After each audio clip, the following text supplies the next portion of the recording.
The howling wind clawed at Dr. Elias Voss's thermal suit as he trudged through knee-deep snow. The meteorological sensors had failed to predict the severity of this storm on Tundra 9, an oversight that might cost him his life if he couldn't find shelter soon. "Damn it," he muttered, the words instantly crystallizing in the frigid air. His research expedition was supposed to be routine: collect ice core samples, analyze the indigenous microbes, and document the planet's extreme adaptation patterns. Instead, he found himself cut off from his research station with visibility dropping to mere meters. The temperature gauge on his wrist display flashed an ominous red, -68 degrees Celsius and falling. Even his expedition-grade thermal suit couldn't withstand such extremes for long. Elias squinted through his frost-rimmed visor, desperately searching for any geological formation that might offer protection. A dark shadow materialized to his right, a fissure in the glacier's face. Hope surged through his numbing limbs as he altered course, fighting against the wind that seemed determined to push him away from salvation. The ice shelf entrance was narrow, barely wide enough for his broad shoulders, but it widened into a cavern that mercifully blocked the punishing gale. Elias activated his suit's luminescence, casting a pale blue glow across the crystalline walls. He wasn't the first to seek refuge here. The cave extended deeper, showing signs of previous habitation, scratch marks on the walls, unusual indentations in the ice floor. "Hello?" he called out, his scientific curiosity momentarily overriding caution. "Anyone here?" Only the faint echo of his voice replied. Elias moved deeper, led by both professional interest and the need to find the warmest spot within this natural shelter. The tunnel opened into a larger chamber where the air felt surprisingly less frigid. His light caught something reflecting differently from the surrounding ice, a splash of color in this monochrome world.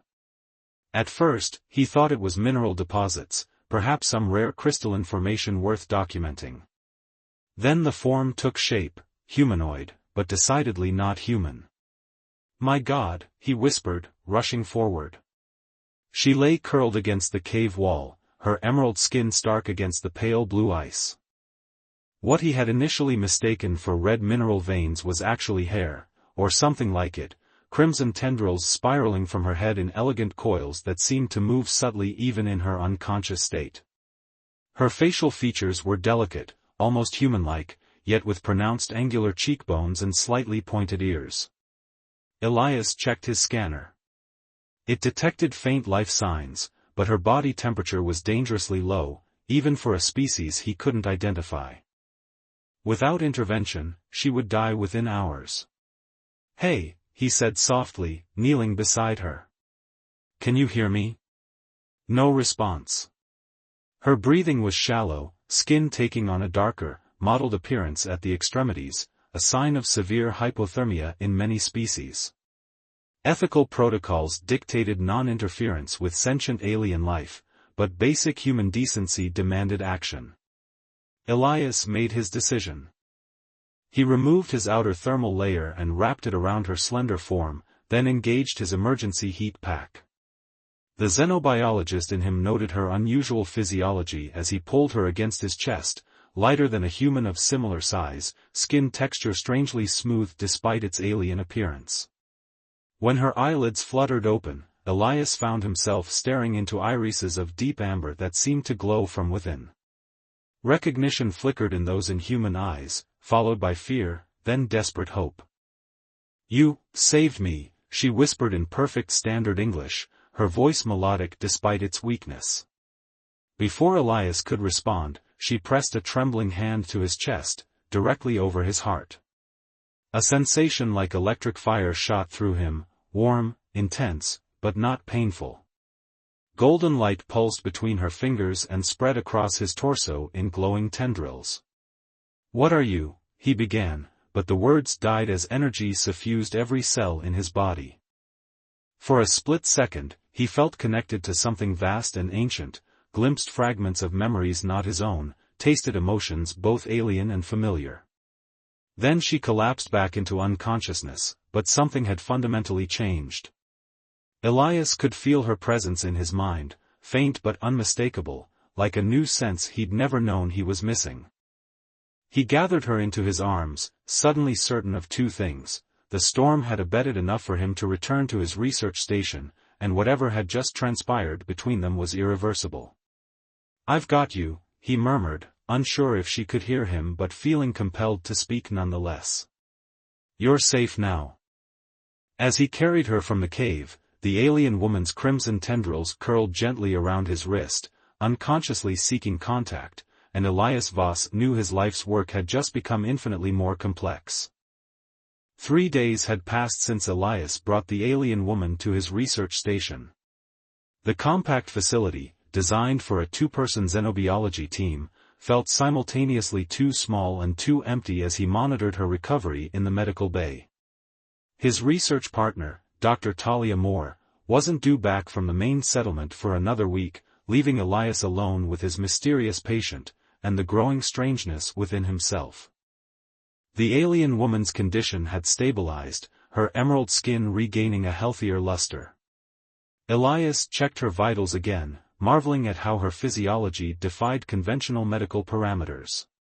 Her body temperature ran cooler than a human's, her heart, or what he assumed was a heart, beat in an unusual triple rhythm, and her blood carried microscopic luminescent particles unlike anything in his xenobiological databases.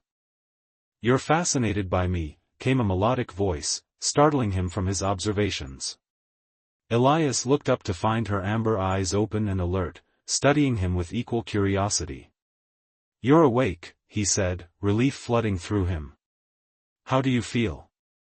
"Recovering," she replied, her gaze never leaving his face. "You have questions." "Many of them. I can feel them buzzing in your mind." Elias felt a strange flutter in his consciousness, like fingers gently rifling through his thoughts. "You can read my mind?" "Not precisely." She sat up with surprising grace. "But I can sense your emotions, your curiosity, your concern. It's part of what I gave you." "About that," Elias said, pulling up a chair beside her bed. "What exactly did you do to me in that cave?" She tilted her head, crimson tendrils shifting like living hair. "My name is Kira. I was, a bioenergy specialist among the Nixian people." Her expression softened. "What I gave you is called a life bond." It was not meant to be shared with non-Nixians, but I was dying. Instinct took over. "A life bond," Elias repeated, the words feeling significant on his tongue. "What does that mean for us?" Kira reached out, hesitating before placing her slender fingers against his wrist. At her touch, that now familiar warmth spread up his arm. "It means our life energies are interconnected. The bond allows Nixians to share strength, to heal each other, to ensure survival when our numbers dwindle." "And your numbers are dwindling," Elias guessed, picking up on her subtle grief. She nodded. "My people face extinction. The life bond was sacred among us, used sparingly, meant to preserve our species." Her eyes met his, unflinching. "I never imagined bonding with another species entirely. It wasn't supposed to be possible." Elias felt a surge of unexpected emotion, not his own, but hers, a complex blend of gratitude, guilt, and something deeper he couldn't identify. "The strange sensations I've been experiencing," he said, "the way I can sometimes feel what you're feeling, that's the bond?" "Yes," Kira confirmed. "And it will grow stronger. Already you're developing abilities no human should possess." She gestured toward the science terminal, where data readings had spiked moments before he'd even approached it. "You responded to those readouts before they registered on your displays." Elias hadn't noticed, but now that she mentioned it, he had been experiencing moments of unusual prescience, anticipating equipment failures before they occurred, knowing exactly when his communication array would receive incoming messages. "Is this permanent?" he asked, trying to keep his voice neutral. "It is irreversible," she said quietly. "I understand if you resent me for this intrusion." "I had no right." "You were dying," Elias interrupted. I'm a scientist, Kira. Unexpected discoveries are part of the job description. He smiled, surprised to find he meant it. Besides, I've spent my career studying alien life. Now I get to experience it firsthand. The tension in her shoulders eased slightly. She attempted to stand but faltered, still weak from her ordeal. Elias caught her reflexively, one arm around her waist. The contact sent a jolt of awareness through the bond, her skin against his, warmth blooming between them. For a suspended moment, they remained close, the bond between them humming with potential. Elias became acutely conscious of her alien beauty, the graceful curve of her neck, the subtle patterns beneath her emerald skin that seemed to shift with her emotions, the scent of her that reminded him impossibly of cinnamon and ozone. Kira broke the contact first, steadying herself against the medical console. "Your attraction confuses you," she observed, a hint of amusement in her voice.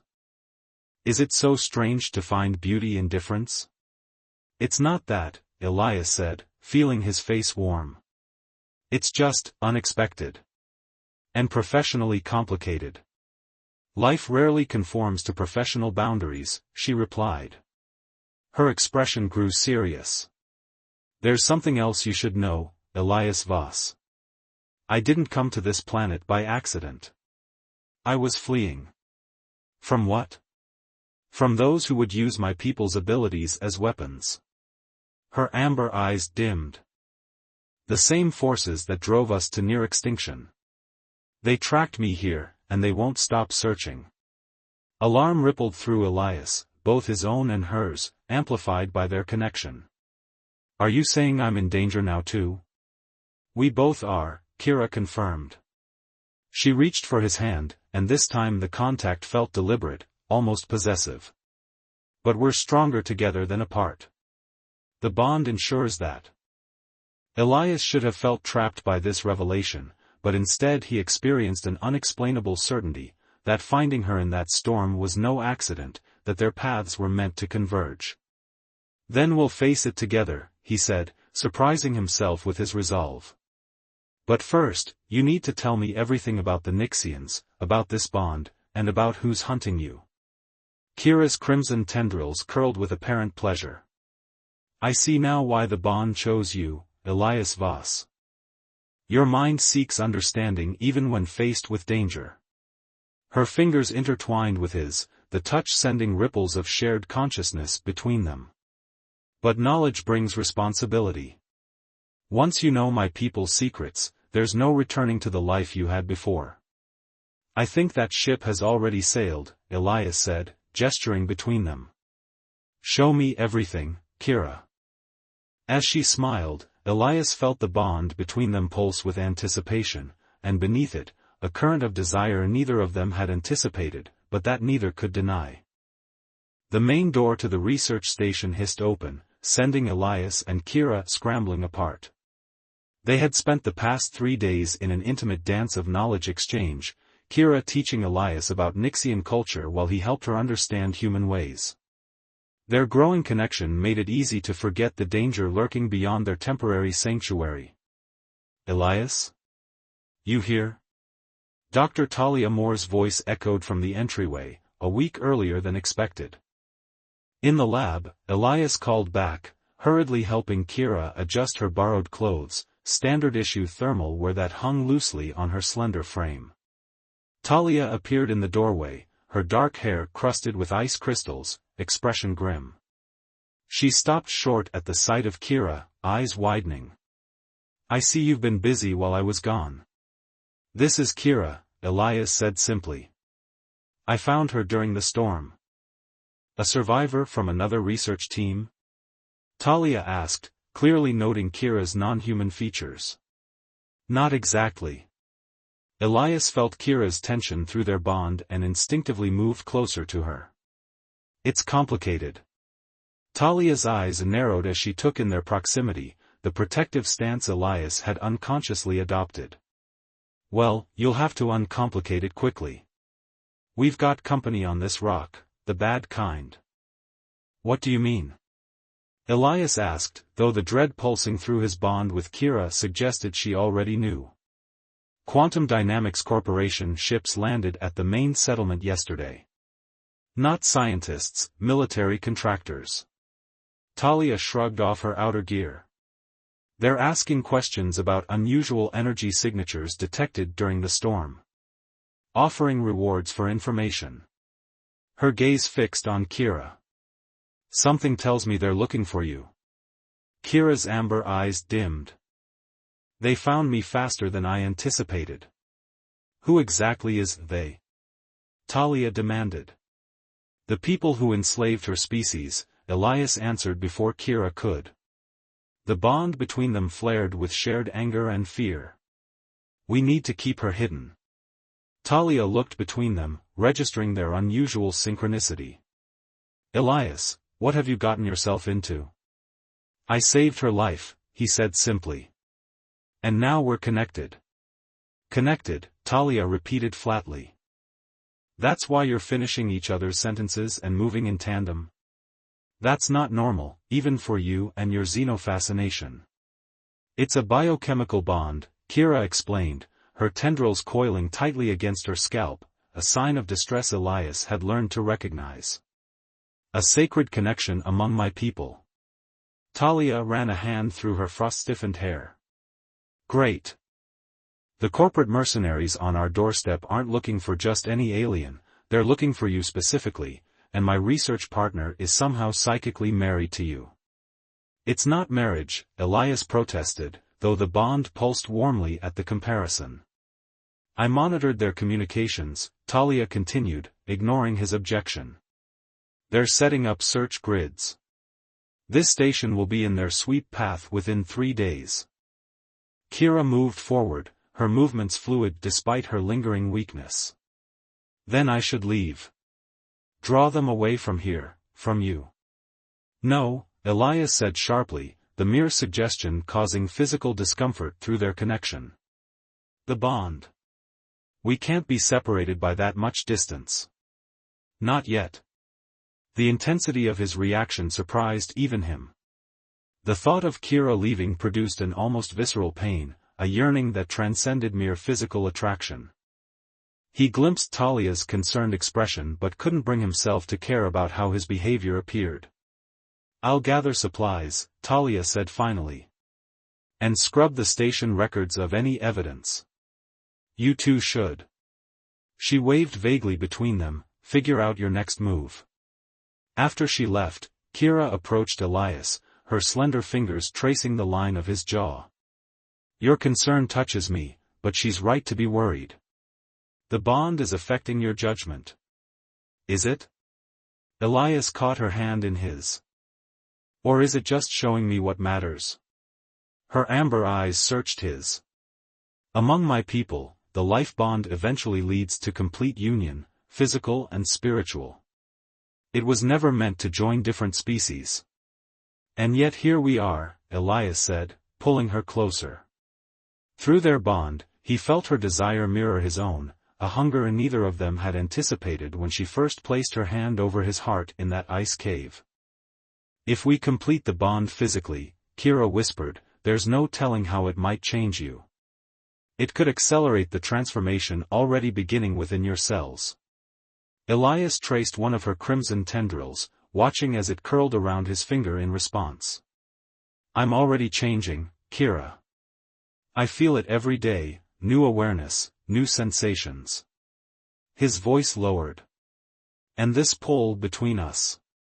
Her pupils dilated, darkening her amber irises. It will only grow stronger. Then why fight it?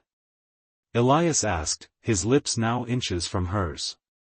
Their first kiss was like closing an electrical circuit, energy humming between them, the bond flaring brilliant and overwhelming. Kira's tendrils wrapped around his neck and shoulders, drawing him impossibly closer as the barriers between their consciousness thinned further. What followed was exploration beyond physical boundaries, each touch, each caress amplified by their mental connection. When they finally came together completely, the bond between them expanded into something transcendent, showing Elias visions of Kira's homeworld, massive crystal forests beneath triple moons, cities built from living light, the sacred pools where Nixians had once performed bonding ceremonies. Afterward, they lay entwined, their shared consciousness gradually separating back into distinct entities. Elias noticed faint traces of luminescence beneath his skin, similar to the patterns on Kira's body, but subtler. "It's happening faster now," Kira murmured, tracing the new markings on his chest. "The bond is reshaping you." "Into what?" Elias asked, not entirely concerned by the prospect. "Something neither human nor Nixian," she replied. "Something new."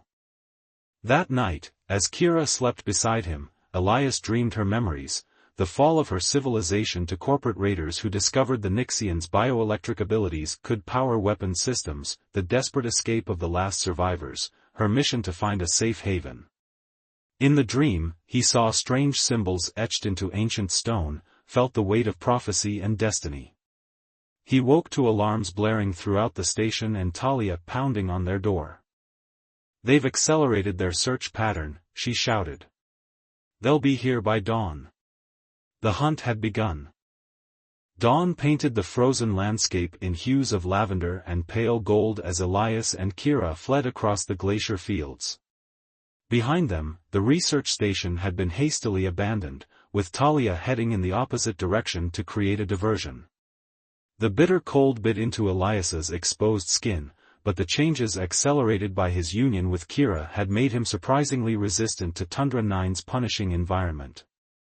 "They're following our heat signatures," Kira said, not through spoken words but directly into his mind. Their physical joining had strengthened this aspect of their bond, allowing communication without sound. "The thermal caves should mask us," Elias replied silently, marveling at how natural this telepathic exchange felt now. He gestured toward a range of jagged ice formations in the distance. "There's an extensive underground network there. We can lose them in the labyrinth." Kira's crimson tendrils whipped in the wind as she ran beside him, her movements graceful despite the difficult terrain.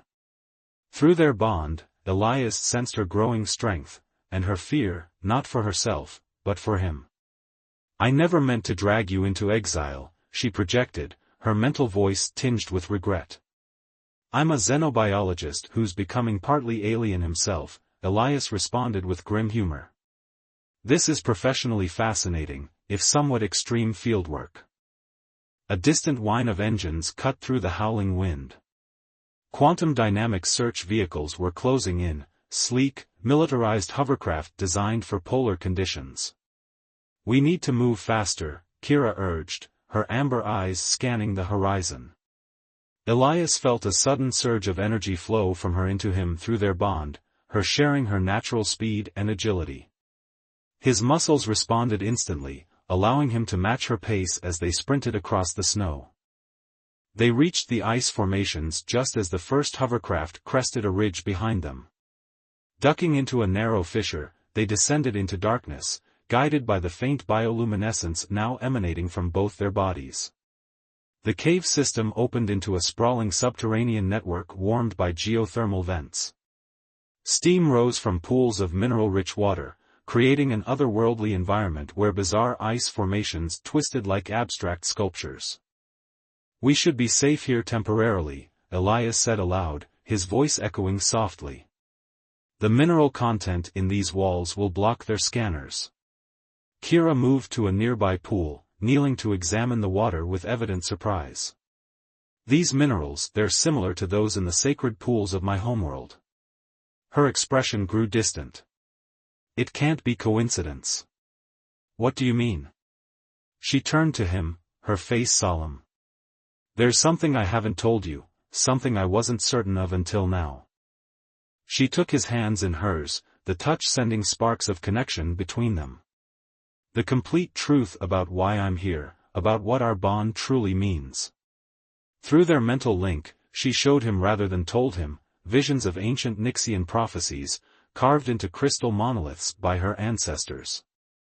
The images spoke of a time when their civilization would face extinction, when the last hope for their people would lie in finding the compatible one, a being from another world whose genetic structure could adapt to the Nixian life bond. You're saying I was foretold?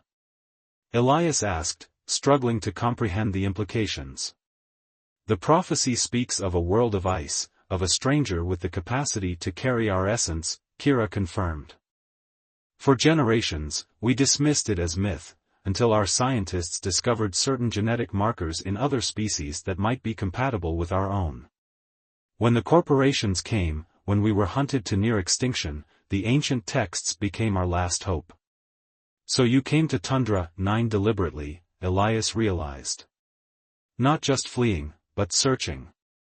For someone like you, she acknowledged. But I never expected the bond to form so powerfully, to transform you so quickly. Her amber eyes searched his. The prophecy speaks of the rebirth through union, a complete joining that would ensure the survival of our genetic legacy. The weight of her revelation settled over him. How many of your people are left? Fewer than 50, hidden in stasis chambers, Kira said softly. I was sent as the Pathfinder, to determine if salvation was possible. Elias felt the enormity of her burden, the desperate hope she carried. Through their bond, he sensed her fear that he would reject this destiny now that he understood its full scope. This complete joining, he said carefully. You mean more than what we've already shared? Kira nodded, her tendrils curling with emotion. A union of body, mind, and essence, irreversible and total. Among my people, it was reserved for times of greatest need, when new genetic combinations were necessary for our evolution. Her fingers traced the luminescent patterns now visible beneath his skin. It would complete your transformation. Into what? Something beyond either of our species, she whispered. A bridge between worlds. The distant sound of drilling echoed through the caverns, the pursuers attempting to breach the ice barrier above. Their time was running short. Elias pulled Kira closer, their foreheads touching, minds opening fully to one another. In that moment of complete vulnerability, he saw the truth of her journey, felt the weight of her people's hopes resting on their bond. He also glimpsed something she herself hadn't fully recognized, that her feelings for him had transcended duty and prophecy, becoming something profoundly personal. I'm still me, he said softly. Whatever I'm becoming, whatever this bond is doing to me, my choice remains my own. The sounds of pursuit grew closer, punctuated by the crack of ice giving way. And I choose you, Elias whispered, drawing her into a kiss that sealed their decision. Their second joining was unlike the first, deeper, more deliberate, their consciousness merging until the boundaries between them blurred completely. As they moved together in the ethereal light of the thermal cave, their bodies glowed with increasing intensity, the bond between them manifesting physically as arcs of golden energy. In that moment of transcendent union, Elias experienced Kira's entire existence, her childhood among crystal spires, her training as a bioenergy specialist, her terror as her civilization fell, her journey across the stars. And Kira, in turn, absorbed his human perspective, his scientific curiosity, his capacity for adaptability, his fierce independence. When they finally separated, both physically and mentally, Elias felt fundamentally changed, stronger, more aware, his senses heightened beyond human limitations. The luminescent patterns beneath his skin now matched Kira's exactly, pulsing in time with their shared heartbeats. It's done, Kira breathed, wonder in her voice. The complete bond. A tremendous crash above signaled their pursuers had broken through the ice ceiling. Dust and crystal shards rained down as voices echoed through the caverns. Elias helped Kira to her feet, a new determination flowing between them. Which way? He asked, knowing somehow that their destination had been predetermined long before either of them realized it. Kira's eyes glowed brightly as she pointed toward the deepest part of the cave system. There. What we seek lies below. As they ran deeper into the labyrinth, Elias realized that the foreign memories now integrated with his own were guiding them, to what, he wasn't yet certain, but the bond assured him their path was true. The pursuit had narrowed to a deadly game of hide-and-seek through the crystalline labyrinth. Elias and Kira moved as one entity, their newly strengthened bond allowing them to anticipate each other's movements perfectly. The luminescent patterns that now covered both their bodies pulsed in synchronization, providing just enough light to navigate the deepening tunnels. "We're close," Kira projected through their mental link. "Can you feel it?" Elias could. Something massive and ancient waited ahead, calling to them through layers of ice and stone. The foreign memories now integrated with his consciousness recognized this pull, a beacon activated by their completed bond. Behind them, the voices of their pursuers echoed off crystal walls, accompanied by the mechanical whine of scanning equipment. The quantum dynamics mercenaries were closing in, their determination fueled by corporate greed for Nixian bioelectric technology. There. Elias spotted a narrow fissure emitting a faint blue glow. It barely looked wide enough for them to squeeze through. They pressed through the tight opening, emerging into a vast chamber that defied the natural architecture of the glacier. The walls were too smooth, too purposeful, not formed by ice and time but by intelligent design. Geometric patterns adorned the surfaces, identical to those Elias had seen in Kira's memories of her homeworld. At the center of the chamber stood a towering monolith of black crystal, its surface etched with the same symbols from the prophecy Kira had shown him. The structure hummed with dormant energy, responding to their presence with gradually brightening illumination. "A temple," Kira breathed aloud, her voice reverent. "Hidden here all along." Not just a temple, Elias realized, newfound knowledge surfacing through their bond. "It's a ship." The sound of approaching footsteps broke their moment of awe. The mercenaries had found the fissure. "They're coming," Elias warned, scanning the chamber for defensive options. Kira approached the monolith, placing her palm against its smooth surface. "This was left by my ancestors, a safeguard against extinction." Her amber eyes met his. "But it needs the completed bond to activate." Understanding flowed between them. Together, they placed their hands on the crystal structure, their matched bioluminescent patterns flaring in response. The monolith's surface rippled like liquid, recognizing their genetic signatures. The first mercenaries burst into the chamber, weapons raised. "Don't move," shouted their leader, a hard-faced woman with corporate insignia on her tactical gear. "Step away from the artifact." Elias felt power building within the bond, a reservoir of energy he could now access through his connection to Kira. Without conscious thought, he extended his hand toward the intruders, channeling a pulse of bioelectric force that sent them stumbling backward. "That's exactly why we need them alive," the leader snarled, adjusting her weapon settings. "Imagine weaponizing that ability." More mercenaries poured into the chamber, surrounding them in a tightening circle. Kira's mind touched Elias's. "The temple defenses, we can activate them together." Their hands remained on the monolith as they synchronized their energies, directing them into the ancient system. The chamber responded immediately, the floor beneath the mercenaries liquefying into a crystalline trap that immobilized them mid-stride. Panels in the walls slid open, releasing spheres of pulsing energy that encircled the remaining attackers, neutralizing their weapons and communications. "What is this place?" the leader demanded, struggling against her crystal restraints. "Something you'll never control," Elias answered, his voice carrying new authority. Through their bond, he and Kira continued channeling energy into the temple systems, fully awakening the ancient structure. The monolith split open, revealing an inner chamber bathed in amber light. Within, suspended in crystalline stasis fields, floated dozens of emerald-skinned forms, Nixians in deep preservation, waiting for awakening. "The sleepers," Kira whispered, tears tracking down her face. "The last of my people, more than I knew survived." Through their completed bond, Elias understood the final piece of the prophecy. The rebirth through union wasn't just about their personal transformation, it was about creating the genetic bridge needed to reawaken the suspended Nixians safely after centuries of stasis. Together, they approached the stasis chamber. The trapped mercenaries watched in impotent rage as Elias and Kira placed their matched luminescent hands on the control matrix.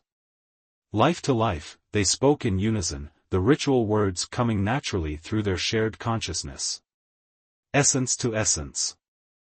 Energy flowed from their bonded forms into the stasis systems. One by one, the suspended Nixians began to stir, their own bioluminescence reactivating after centuries of dormancy. The first to awaken was an elder, his crimson tendrils long and elaborate. His amber eyes widened at the sight of Elias, clearly human in form yet bearing the sacred luminescent patterns of a fully bonded Nixian. The prophecy is fulfilled, the elder said in the musical language of his people, which Elias now understood perfectly. The compatible one has been found. As the other Nixians awakened, the temple ship responded to their collective presence, ancient systems humming to life. The walls pulsed with increasing energy as the structure began to shift, ice falling away to reveal its true form, a vessel designed to carry the last Nixians to a new home. It's preparing for departure, Kira explained to Elias, though he already understood through their bond. The mercenary leader, still trapped in crystalline restraints, laughed bitterly. You're leaving? After all the trouble we went through to find you? Your corporation will never possess Nixian technology, Elias told her. When we're gone, this chamber will seal itself for a century, plenty of time for your employers to forget about this failed mission. The awakened Nixians gathered around Elias and Kira, their expressions showing both gratitude and fascination with the human who now shared their biological traits. Through the bond, Elias sensed their acceptance of him, not as an outsider, but as something new and necessary for their survival. Will you come with us? Kira asked him, though she could feel his answer forming before he spoke it. Elias thought briefly of Earth, of his career, of the life he had planned. None of it compared to what he had discovered here, a profound connection, a new form of existence, and a purpose greater than he could have imagined. My research into alien life forms just got a lot more interesting, he said, smiling as he squeezed her hand. Besides, we can't be separated now, the bond wouldn't allow it. The temple ship trembled as its ancient engines engaged, breaking free from the ice that had concealed it for millennia. Through viewports that materialized in the walls, they watched as Tundra 9's frozen surface fell away beneath them. The elder Nixian approached them, his tendrils moving in what Elias now recognized as an expression of deep respect. Your bond has saved our people, he said. The union of human and Nixian has created something unprecedented, a new evolutionary path. Where will we go? Elias asked, still adjusting to the reality that he was leaving his home planet behind. To the stars first, Kira answered, her mind open to his. And then to a world where both our natures can thrive. As the ship accelerated into Tundra 9's upper atmosphere, Elias felt no regret, only wonder at the journey ahead. The luminescent patterns across his skin pulsed in harmony with Kira's, a visible reminder that he was no longer just human, nor had she remained solely Nixian.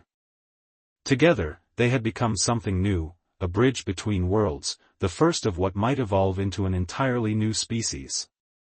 The last of Earth he saw was the icy continent receding below, the research station a mere pinpoint on the vast white expanse. Then stars filled the viewports as the temple ship broke free of the planet's gravity, carrying the renewed Nixian civilization, and its human-Nixian hybrid, toward their shared destiny. In Kira's embrace, his mind linked inseparably with hers, Elias found himself thinking that some bonds, once formed, transcended all expectations, even those written in ancient prophecies.